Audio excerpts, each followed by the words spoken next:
The False, welcome to another episode of Kingdom Clout.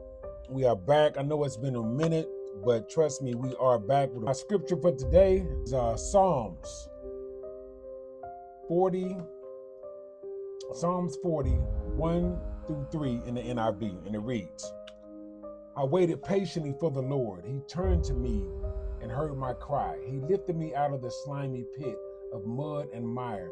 He set my feet on a rock, and he gave me a firm place to stand. And if I could take for a title, that's the least I can do.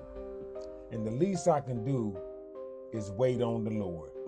Out of all the things I can do, I'm not checking my watch. I'm not checking the clock on the wall. I'm not checking the calendar. I'm not checking the clock on my phone, not checking the stopwatch. I'm waiting on the Lord's time. You know, you ever heard the saying that a day to the Lord is like 1,000 years?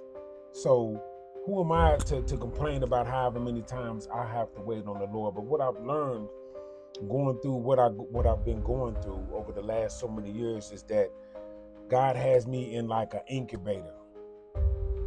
And sometimes it's not time to take the lid off the top yet. If it happens too fast, whatever I'm praying for or waiting for or going through in a season, if it happens too fast, I might think I did it.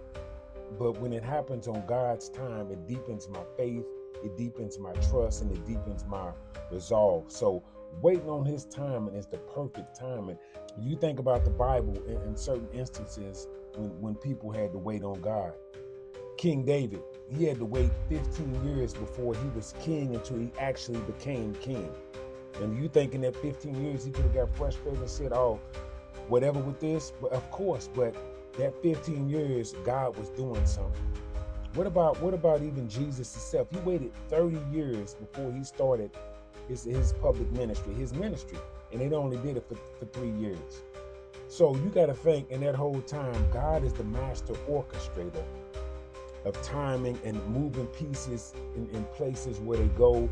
One thing has to develop for another thing to develop. Something has to end for another thing can start. Something has to close for something else to open. So out of all the things you can exercise, learn to exercise your faith and your patience.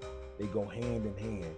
And trust, listen, pray, and hear God as he navigates and narrates you through whatever you're going through, this season or this situation.